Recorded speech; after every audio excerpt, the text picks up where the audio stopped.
Abra sua Bíblia comigo no livro de Cantares de Salomão, o Cântico dos Cânticos, capítulo 6. Vamos ler só o verso 13. Glória a Deus. Enquanto os irmãos procuram, eu quero já agradecer ao pastor Marcos pelo convite, pela confiabilidade que sempre tem depositado no nosso ministério. Obrigado. Prazer rever os irmãos aqui de Parnaso, uma oportunidade sempre especial, de nós podermos cooperar aqui com os irmãos. Amém? Glória a Deus. Todos acharam o livro de Cantares, ou Cântico dos Cânticos, capítulo 6, verso 13? Amém? Amém. Glória a Deus. Minha tradução é um pouco diferente aqui, mas diz assim: retorna, retorna, ó Sulamita, retorna para que te vejamos. O que vereis na Sulamita, como se tivessem a companhia de 2 exércitos. Eu não sei se tem alguma tradução aí que fala Manaim no final, a dança de Manaim. Se alguém tiver com uma tradução revista e atualizada aí, vai estar escrita assim, e a tradução mais correta. Deixe tomar o vosso assento. Toda honra, toda glória e todo louvor seja dado ao Senhor. Pedi ao Senhor que colocasse no meu coração uma palavra para este culto com a participação da família. E Deus então me levou a esse texto que eu li algumas vezes. O livro de Cantares, irmãos, ou Cântico dos Cânticos, é considerado por muitos estudiosos como a maior obra poética da humanidade. Não é apenas da Bíblia, mas de toda a humanidade. O livro de Cantares, que é um livro sapiencial, poético, ele tem 117 versos. E ele foi escrito pelo sábio Salomão na sua juventude, quando ele tinha aproximadamente entre 18 e 25 anos. Esse livro de Cantares, ele nos traz muitas revelações, haja vista que aqui não é apenas poesia. O livro de Cantares também traz algumas conotações escatológicas para o futuro e também tipológicas. Então o livro de Cantares, ele dá-se o cenário, todo o cenário do livro de Cantares, irmãos, estou dando aqui uma introdução para a gente poder entender, ele se passa exatamente quando Salomão se veste de pastor e vai até uma das suas vinhas, num lugar chamado Baal Ramon. Ele tinha outras vinhas, mas essa vinha era especial para ele. E diz a história que ele se veste de pastor e vai até a sua vinha para observar como a sua vinha estava sendo cuidada. Porque chegou notícias a ele que a sua vinha não estava sendo bem cuidada. E quando ele chega na sua vinha, sendo ele vestido de pastor, ele não é reconhecido pelos guardas que ali estavam. E diz a história que ele é embargado, não o deixam entrar na sua própria vinha. Isso me faz lembrar de que Jesus também foi rejeitado entre o seu próprio povo. Então Salomão, ele é um tipo de Jesus. Essa moça chamada Sulamita, que é um nome próprio, não é Sunamita, Sunamita é alguém que nasce na cidade de Sunem. Sulamita é um nome próprio, significa aquela que possui a paz. Salomão significa aquele que é detentor da paz, porque vem do vocábulo shalom, paz. Então, irmãos, nós podemos dizer aqui nessa noite com muita segurança que Salomão, ele é um tipo de Jesus, e a Sulamita, que depois vai se tornar a sua esposa, ela é um tipo da igreja fiel, a igreja do arrebatamento. Sendo isto posto, quero dizer para os irmãos nessa noite, que esse texto que nós acabamos de ler, que fala sobre 2 exércitos ou 2 acampamentos, uma tradução fala a dança de Manaim.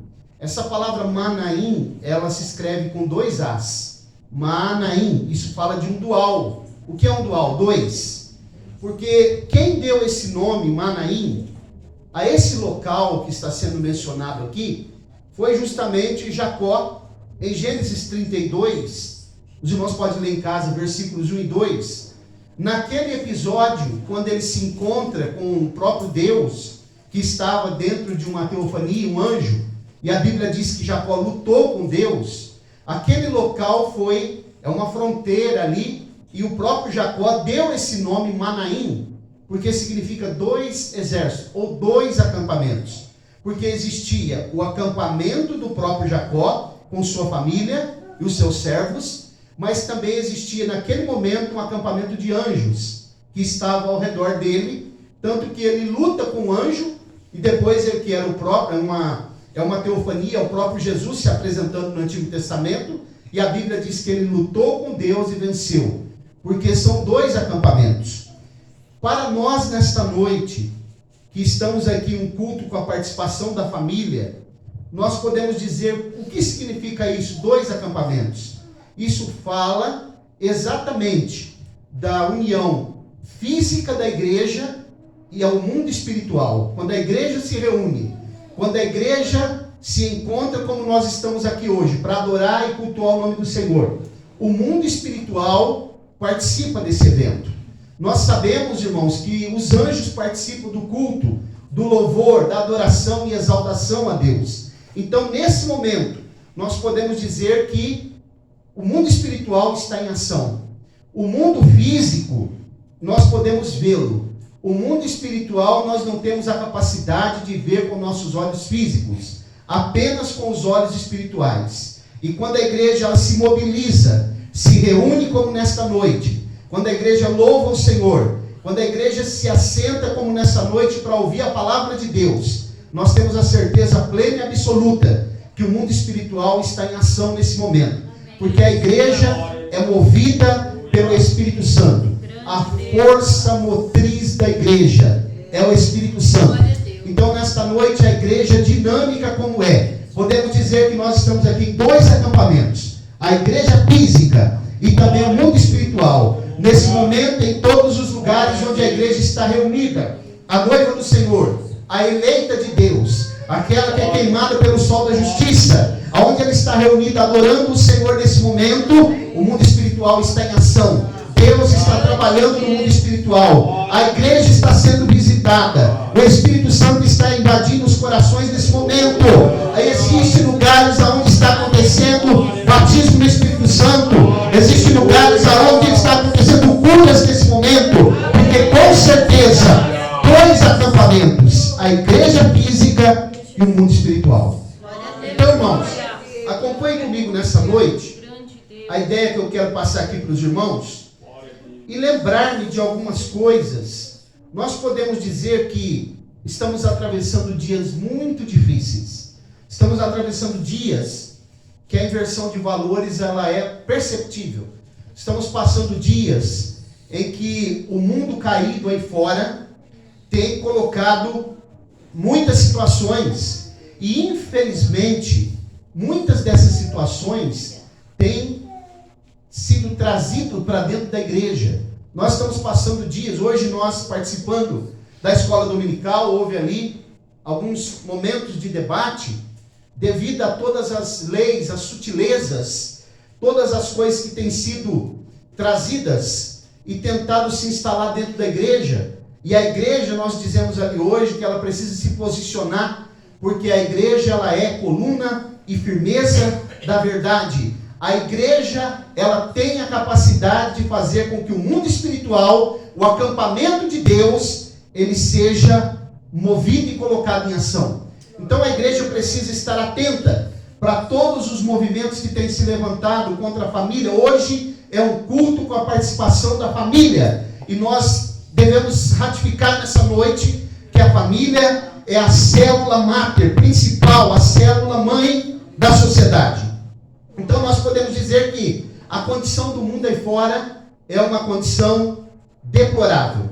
E nós podemos pensar que tudo isso que está sendo vivenciado aí fora, poderia nós dizermos, nunca houve isso, e também não há como reverter essa situação mais, porque Jesus está se aproximando, a volta de Jesus é iminente. Mas eu quero dizer para os irmãos nessa noite, que já houve precedentes, existiu em toda a história da humanidade, momentos em que a humanidade ela entrou em declínio moral e espiritual. E nos dias que nós estamos atravessando, isso tem acontecido de forma alarmante. nós temos percebido que em muitos lugares a igreja não tem mais se posicionado, a palavra de Deus não tem sido mais enfatizada como a palavra de Deus é. Em muitos lugares o evangelho tem sido maquiado, não se prega mais sobre doutrinas fundamentais da palavra de Deus, por exemplo, a doutrina do inferno, a doutrina da condenação, a doutrina da ira de Deus, não se prega mais sobre arrependimento, não se prega mais sobre o pecado, porque as mensagens que têm sido pregadas em muitos lugares, elas são palatáveis, elas trazem uma ideia apenas de conquista, uma ideia apenas triunfalista, mas a palavra de Deus é a mesma, imutável, e ela deve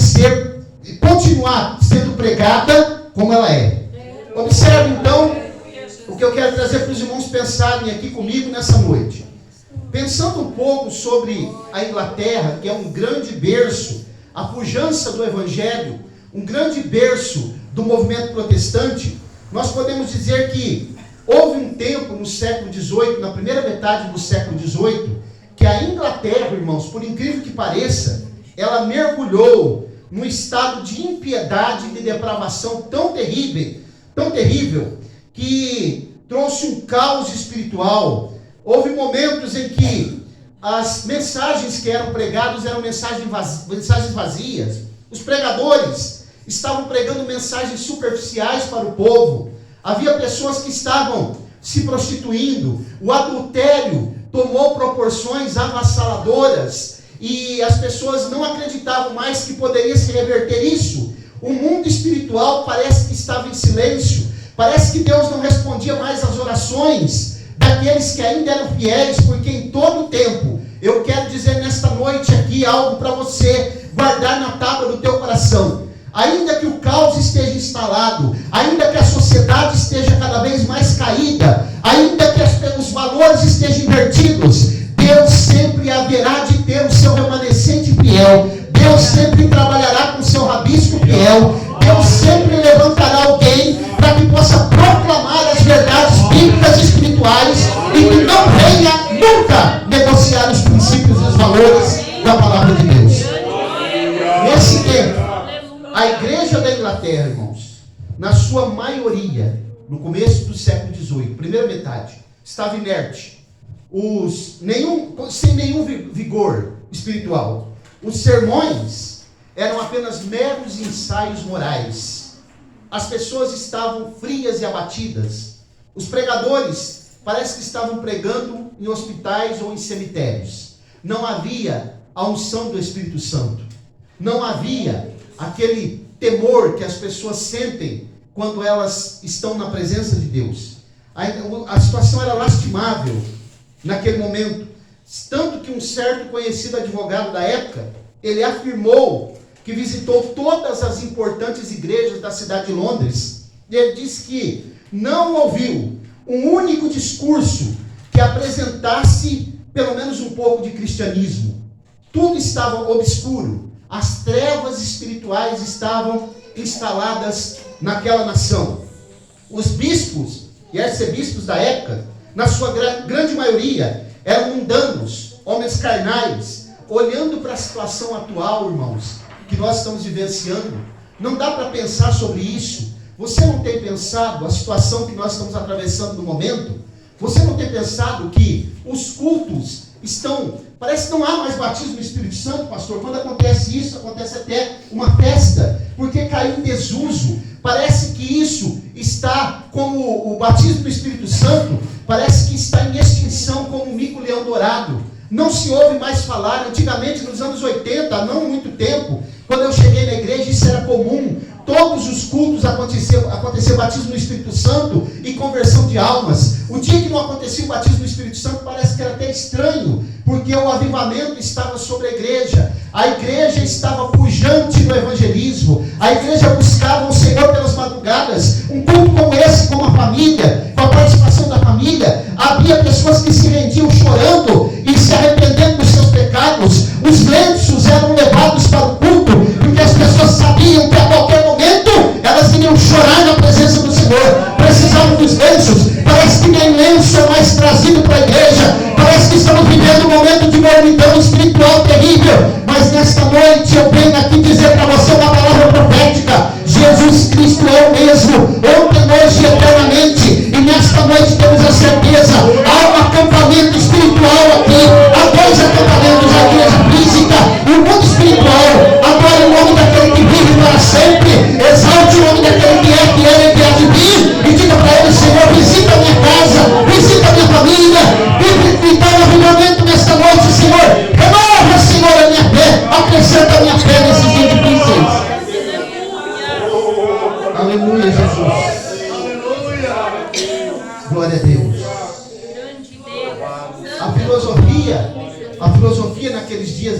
Inglaterra do século XVIII, primeira metade, ela estava imperando. Parece que hoje nós ouvimos mais mensagens de coach e autoajuda do que a própria palavra de Deus. Os pregadores hoje falam mais de Sócrates, Platão e Aristóteles do que do próprio Jesus.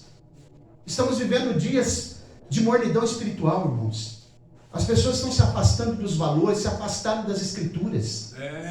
Existe um dos pilares da reforma protestante, que é exatamente a suficiência das escrituras. A Bíblia, nós os cristãos, a nossa carta magna é a palavra de Deus. É a Bíblia. Nós não precisamos de pensamento filosófico. Nós não precisamos de filosofia. Nós não precisamos de apêndice para a Bíblia, porque a Bíblia é suficiente. O que está revelado na Bíblia é o que Deus quis revelar para a sua igreja, que nasceu no coração dele. Apenas a Bíblia é suficiente. A Bíblia é a palavra de Deus, instrumento da verdade teológica do cristianismo, carta magna, e nós acreditamos que essa palavra contém o que a igreja precisa. Então, irmãos, pensando nisso, nesta noite, eu fiquei pensando o que aconteceu lá na Inglaterra e que parece estar se repetindo, se replicando nos dias que nós estamos vivendo. Nós sabemos que o que está acontecendo são sinais da iminente volta de Jesus. Jesus está voltando. Mas nós não podemos nos conformar. Paulo em Romanos 12, ele diz: não vos conformeis com este mundo, mas transformai-vos pela renovação do vosso entendimento. A nossa mente, a igreja tem a mente de Cristo. A igreja tem os princípios da palavra de Deus como norte, como bússola. Nós somos guiados pela palavra de Deus. Nós somos orientados pela palavra de Deus. A palavra de Deus é que dá a luz e a lâmpada para os nossos pés e para o nosso caminho. Então, irmãos, o que aconteceu na Inglaterra? Houve uma transformação na segunda metade do século XVIII. Mas o que foi que levou essa transformação e que pode acontecer nos dias que nós estamos vivendo também? Porque já se fala hoje até numa reforma protestante, uma nova reforma protestante. Só que isso não é possível mais hoje. Porque no século XVII, no século XVI, quando a reforma protestante foi promulgada por Martinho Lutero, foi possível porque só existia uma igreja. Hoje não é mais possível, pastor, porque a igreja está fragmentada. Você já parou para pensar quantas e quantas denominações existem? O cristianismo, irmãos, ele tem aproximadamente 2000 anos. Preste atenção nisso que eu vou falar. E ele tem tantas e tantas vertentes e denominações. O judaísmo tem aproximadamente 4000 anos. Você sabia que só tem 3 vertentes do judaísmo? Só 3. E eles têm um acervo de literatura escriturística muito maior que a nossa, do cristianismo. E tem 4000 anos. Nós temos 2000 anos do cristianismo. E a igreja está totalmente fragmentada. Isso são sinais que nos mostram que a proximidade de Jesus é grande. Ele está se aproximando para buscar a sua igreja.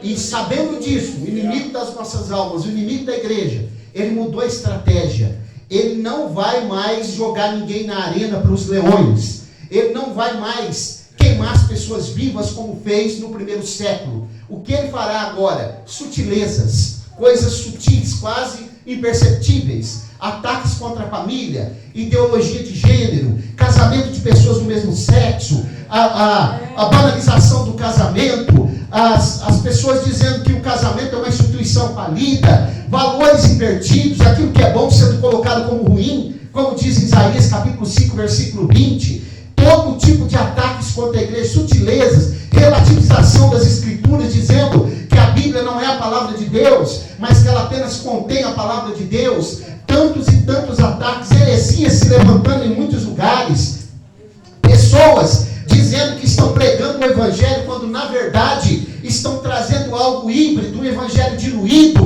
um evangelho híbrido que não transforma, que não renova, que não tem a capacidade de fazer com que o homem se torne uma nova criatura. Esse não é o evangelho de Jesus, porque o evangelho que nós conhecemos, o evangelho cristocêntrico, puro, a Bíblia diz: conhecereis a verdade, João 8:32, e a verdade vos libertará. João 8:36 16: se pois o Filho vos libertar, verdadeiramente sereis livres. O evangelho puro, ele transforma, ele levanta aquele que está caído, ele fortalece o homem que está fraco, ele faz com que o homem, por mais vil pecador que seja, ele possa trilhar o caminho do arrependimento, confessar os seus pecados e confessar que Jesus Cristo é o Senhor. Esse é o evangelho puro, é a boa notícia, a notícia alvissareira. Então nesta noite, nós estamos aqui, mas o mundo espiritual está otimizado. Nesta noite, Jesus pode salvar almas. Nesta noite, Jesus pode batizar com o Espírito Santo. Nesta noite, pode haver cura de enfermidades. Nesta noite, pode haver revelação de Deus, como já está sendo revelado através da sua palavra. Você pode nesta noite adorar o nome do Senhor, porque se nós nos calarmos, os anjos estarão adorando a Ele. Porque esta noite tem dois acampamentos aqui adorando o Senhor. Glória a Deus. Irmãos, acompanhe comigo o que foi que aconteceu para que houvesse uma mudança na situação da Inglaterra do primeiro século. Na segunda metade do segundo século, o que foi que mudou radicalmente? Por que a Inglaterra foi varrida por um grande avivamento? E é o que nós estamos precisando nos dias que nós estamos vivendo. Às vezes as pessoas falam de avivamento hoje, Pastor Marcos, mas o que nós estamos vendo muito é movimento. Avivamento que é produzido pela palavra, ele traz transformação de vida, mudança de caráter. Os irmãos estudem a história dos avivamentos.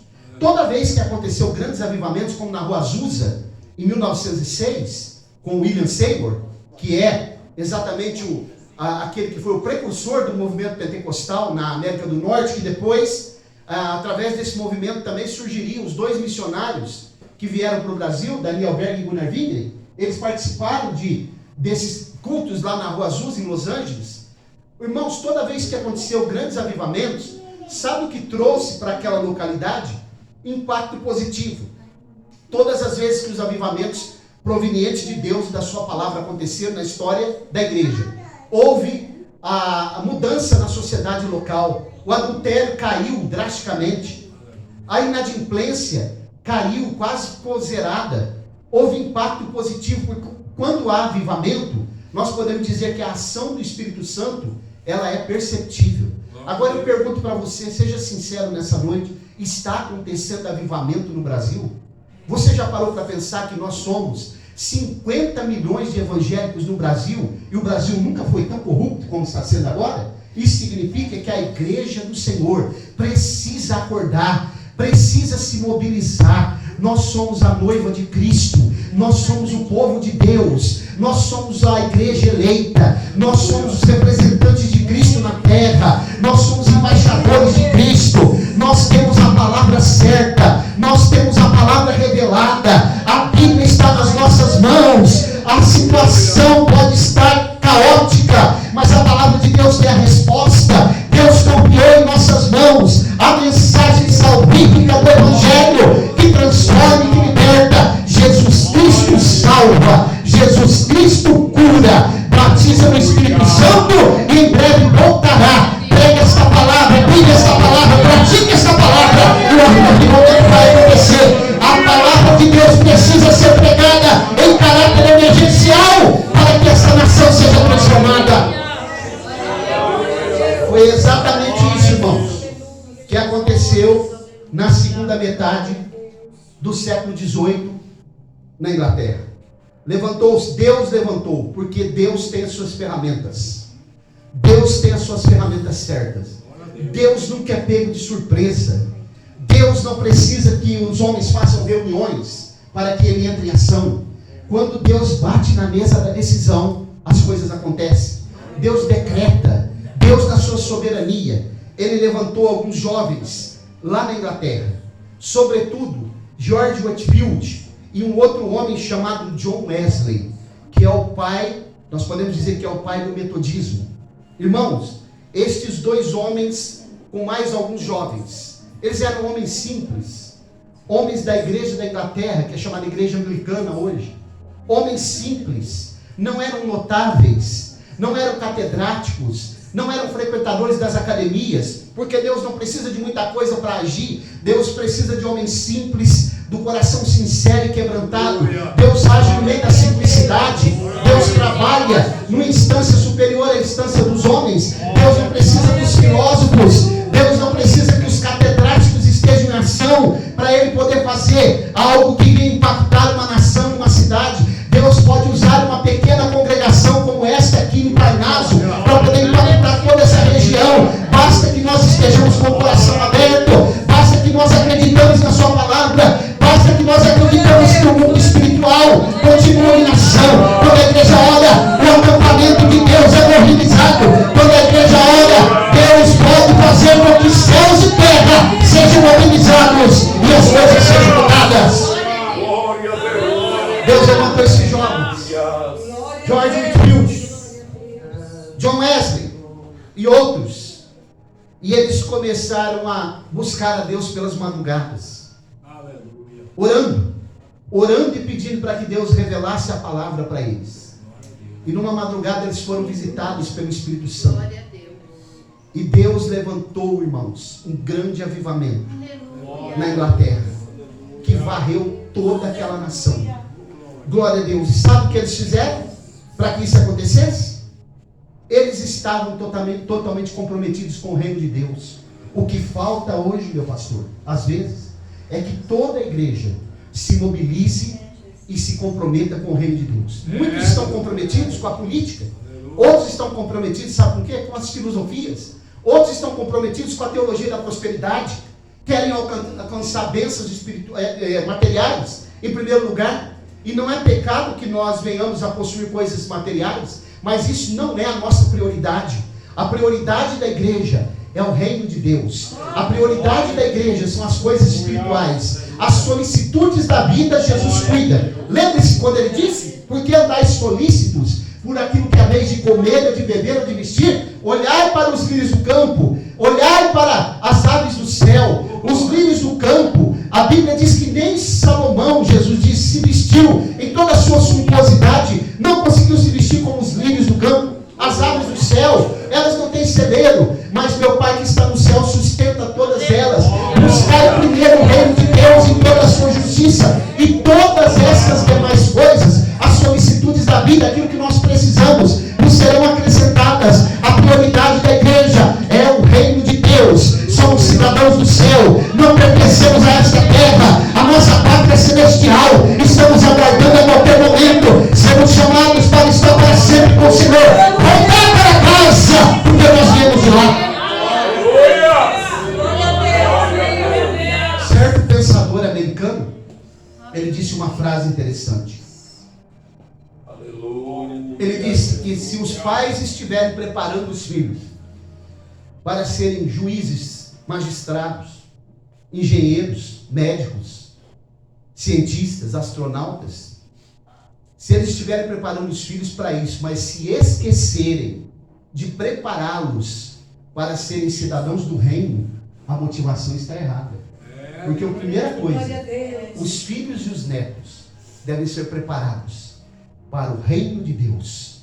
Nós somos de lá, nós somos daquela pátria. Por isso que nós temos saudade de lá. Nós viemos de lá e vamos voltar para casa. Você tem essa esperança no teu coração? Glória a Deus. Irmãos, diz a história que eles começaram a pregar o evangelho. John Wesley, George Whitefield. E eles começaram a pregar o que, pastor Mauro? Filosofia? Teologia da prosperidade? Começaram a pregar mensagens de autoajuda, de coach? Não. Eles começaram a pregar a mensagem bíblica, cristocêntrica. Eles estavam comprometidos, principalmente com aquilo que eu falei, a suficiência das Escrituras. Eles começaram a pregar que Jesus Cristo morreu na cruz, a sua morte expiatória, substituta, vicária. Começaram a pregar que Jesus Cristo salvava, sim, o homem. Que Jesus Cristo veio para trazer o homem de volta ao seu estado original. Começaram a pregar sobre arrependimento e também sobre a ira de Deus, dizendo que Jesus iria julgar aqueles que eram perversos. Porque outra mensagem que sumiu é essa, dos púlpitos, a ira de Deus. Nós temos que pregar a palavra de Deus na sua plenitude. Você já leu a parábola do joio e do trigo? A Bíblia diz assim: dormindo os homens, veio o inimigo e semeou o joio no meio do trigo. Sabe o que significa dormir os homens? Negligência em pregar a palavra na sua plenitude. Prega que Jesus vai dar carro, prega que Jesus vai dar chave, prega que tem movimento, prega que vai ter conquista, mas precisa falar também: Jesus Cristo vai julgar e Ele não tem por inocente aqueles que são culpados. Essa é a palavra de Deus. Foi isso que esses jovens tomados pelo Espírito Santo fizeram naquele país chamado Inglaterra. Começaram a dizer a necessidade universal de arrependimento, como está lá no livro do profeta Isaías, no capítulo 59, a Bíblia diz que os homens estão apalpando as paredes ao meio-dia, estão bramando como urso e gemendo, estão bramando como ursos e gemendo como pombas, porque o homem está sem direção, o homem está perdido, não há caminho direito para o homem sem a palavra de Deus, não há esperança sem o Evangelho, não há transformação de vida sem a presença de Jesus, não há como o homem ser plenamente feliz se Jesus não estiver com ele, não há como ele ter uma vida absoluta se Jesus não for o centro da sua vida. Nesta noite, se você sente que você é um servo genuíno de Deus, se você crê nessa palavra, eu peço que você glorifique o nome desse Deus e diga para ele: Senhor, eu acredito no mundo espiritual, eu acredito no teu poder, eu sei que há 2 acampamentos aqui nessa noite, como Jacó viu naquele dia em Manaim. Ele viu o seu acampamento, mas ele viu o acampamento dos anjos. O Senhor está aqui neste lugar nesta noite, pronto para responder a nossa oração, mas nós precisamos entender que precisamos voltar para as Escrituras. Glória a Deus. Glória a Deus. A pregação da palavra de Deus. Nós precisamos. Eles pregavam sobre a verdadeira fé, sobre a santidade, sobre a ira de Deus. Eles pregavam sobre coisas simples e objetivas da palavra de Deus. Isso sumiu dos púlpitos da igreja brasileira. Irmãos, a igreja brasileira, se ela não se voltar para as Escrituras, nós corremos um sério risco de que venha replicar aqui no Brasil o que está acontecendo na Europa. Ora, a Europa e a América do Norte não é o local onde aconteceu grandes avivamentos, como eu acabei de citar. A América do Norte, a pujança do evangelismo. Aquela nação é a maior nação do mundo, não é por acaso. O protestantismo impera naquela nação até hoje, sobretudo na parte sul dos Estados Unidos, chamado cinturão bíblico. Mas aquela nação está mergulhada na apostasia. E isso tem trazido inúmeros problemas, inclusive uma grande recessão agora, que está acontecendo, que está campeando naquela nação.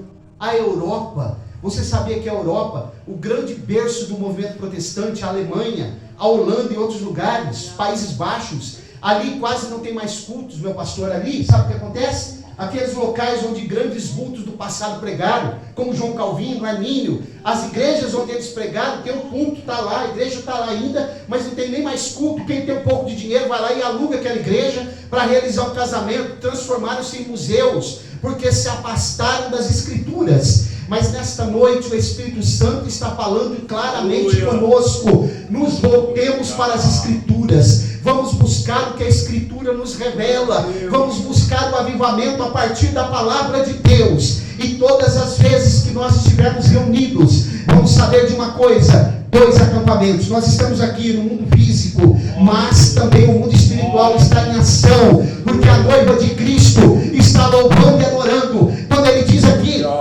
no texto de Cantares que nós lemos: volta, volta, sunamita. Sabe o que o autor está querendo dizer? Aqui no âmbito espiritual nós podemos fazer uma aplicação. Jesus está com saudade de ver a sua igreja novamente reunida, adorando, louvando o seu nome de coração, em espírito e verdade. Volta, volta, sunamita. Volta, igreja de Parnaso. Adora esse Deus, glorifica Ele, creia na sua palavra. Rasga o teu coração nesta noite. Diga o quanto você ama Ele. Diga o quanto Ele é importante na sua vida. Diga que Ele é prioridade na sua vida. Diga que você anda segundo a direção dEle. Convide Jesus para dirigir a sua vida nessa noite. E com certeza as coisas irão acontecer. Volta, volta, sua vida. Voltemos com a palavra de Deus.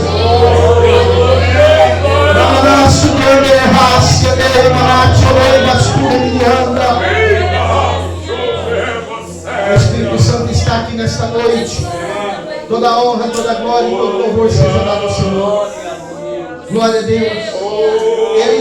Aqueles jovens nunca recuaram em declarar a grandeza de Deus. Nós não podemos recuar, a sociedade está caída, mas a igreja é coluna e firmeza da verdade. A sociedade está corrompida, mas a igreja é santa e imaculada. A sociedade caminha pavimentando a sua estrada, o seu caminho para o inferno, mas a igreja pavimenta o seu caminho para morar no céu. Nós precisamos fazer a diferença, dizendo que Jesus Cristo é o Senhor, o nosso Senhor é o Senhor Jesus Cristo. Oh, aleluia. Glória a Deus. Eles persistiam em pregar o Evangelho, orando e pregando, e vivendo aquilo que eles pregavam. Na medida que isso está acontecendo, a sociedade da Inglaterra foi sendo impactada. O avivamento foi varrendo aquela nação. Jesus foi transformando vidas. E foi revertida aquela situação de promiscuidade. Porque a palavra de Deus tem esse poder. A palavra de Deus tem o poder que os homens não têm. A palavra de Deus, ela pode fazer o que nós não podemos. Glória a Deus. Ainda há uma esperança. Jesus Cristo não mudou. Jesus Cristo é o mesmo. O mesmo Jesus que visitou aqueles jovens lá, na segunda metade do século XVIII na Inglaterra. O mesmo Jesus do movimento pentecostal na Rua Azusa em 1906. O mesmo Jesus que trouxe os 2 missionários em 1910 para Belém, para a região norte do Brasil. É o Jesus que nós adoramos, confiamos e acreditamos. Ele está aqui nessa noite. Glória a Deus. Nós acreditamos, a igreja, irmãos, a igreja é a porta-voz de Jesus aqui nessa terra. Mas nós precisamos nos comportar como igreja. Glória a Deus. Quantas e quantas pessoas que nós temos visto que dizem: eu faço parte da igreja, cantam, pregam, tocam instrumento, mas quando você olha para a vida delas, você percebe que não há o reflexo de Cristo. Não são testemunhas do Senhor, não seguem as pegadas dele. A palavra cristão significa aquele que se parece com Cristo. Glória a Deus. Eles foram chamados pela primeira vez de cristãos na cidade de Antioquia. Quando aconteceu um avivamento, eles disseram: cristãos, aqueles que se parecem com Cristo, porque eles andavam como ele, eles se vestiam como ele se vestia, eles falavam como ele, a mensagem que eles pregavam era a mensagem dele. O centro da mensagem era ele, o protagonista da mensagem era ele. E nesta noite eu digo aqui: o protagonista desse culto é ele. Esta igreja é dele, a palavra é dele, a revelação é dele, o Senhor é ele. Quem morreu pela igreja foi ele, o dono da igreja é ele. E nesta noite nós estamos aqui para tributar a ele toda a honra, toda a glória, todo o louvor, toda a exaltação e toda a reverência. Glória a Deus. Volta, Sulamita. Parece que ele está com saudade, né? Quando fala de dança de Manaim, a Sulamita fala de movimento. A igreja em movimento, a igreja não para. O culto não pode parar. A igreja ela é dinâmica. A igreja ela é viva. Se você for lá no hospital agora, tem uma plaquinha lá assim, ó: silêncio, porque as pessoas estão doentes. Se você for lá no cemitério, está um silêncio terrível, porque já morreram. Mas a igreja é viva, a igreja louva, a igreja adora, a igreja exalta, a igreja magnifica, a igreja dá glória, a igreja dá aleluia, a igreja canta cânticos espirituais, a igreja fala em línguas estranhas. Nós acreditamos na qualidade dos dons espirituais. Nós não somos sensacionistas, nós acreditamos que os dons espirituais estão em evidência nos dias de hoje. Você crê nessa palavra? Você acredita que nesse momento há um exército espiritual acampado aqui? 2 acampamentos, a palavra Manaim. Glória a Deus, um dual, né? Todas as vezes que você lê uma palavra hebraica que tem 2 A's junto, é porque é um dual. 2, Manaim. 2 acampamentos, 2 exércitos. Foi o que Jacó viu naquele momento em que ele vai lutar com o anjo. Os exércitos estavam acampados. Foi isso também que viu o servo do profeta Eliseu, quando ele estava cercado pelo exército da Síria. O moço estava com os olhos espirituais tapados, e Eliseu disse: Senhor, abre os olhos do moço, para que ele veja que aquele que está conosco é maior do que aquele que está com eles. E a Bíblia diz que Deus abriu os olhos daquele moço, e ele viu carruagens e cavalos de fogo, que estavam um grande exército acampado ao redor da casa do profeta Eliseu. 2 acampamentos. Jesus está aqui com seus anjos. Ele está pronto para ouvir a oração da sua igreja, e você pode glorificá-lo nesta noite. Glória a Deus. Estou concluindo essa mensagem. Glória a Deus. Foram estes homens que eu acabei de citar aqui na Inglaterra, que através desta pregação da oração e da pregação simples, Deus usou eles como instrumentos para reavivar aquela nação. E Deus pode usar a nós aqui. Hoje é o nosso tempo. Ele ainda usa.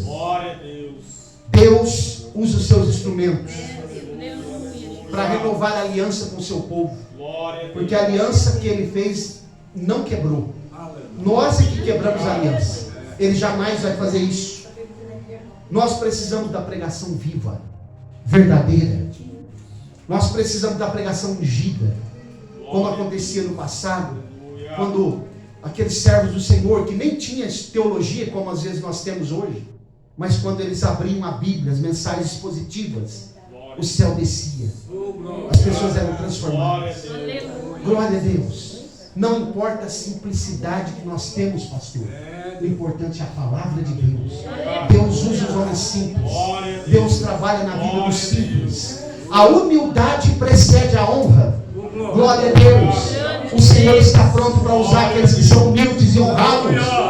Agora precisamos lembrar de uma coisa: a honra é nossa, mas a glória é sempre dele. Glória a Deus. Aqui eu concluo dizendo o seguinte: nós precisamos pedir ao Senhor que a igreja possa ser mobilizada e possa voltar à pregação da palavra, possa voltar às Escrituras, à suficiência das Escrituras. Não, mas precisa de mais alguma coisa. Não precisa. As Escrituras, a palavra de Deus. Quando a igreja se reúne, o louvor é cantado, como Paulo fala lá na primeira carta aos Coríntios. O modelo do culto pentecostal está lá, né? Quando a igreja se reúne, um tem salmo, outro tem doutrina, outro tem revelação. Esse é o modelo do culto pentecostal. A igreja, ela está reunida, a palavra de Deus é pregada. Os corações recebem a palavra como uma terra receptiva. E nós produzimos frutos. Porque o profeta Isaías diz que assim como a chuva cai sobre a semente e faz a semente germinar, o Senhor também vela para que a sua palavra não volte vazia. Podemos dizer amém? Posso orar? Quem tem ouvidos para ouvir, ouça.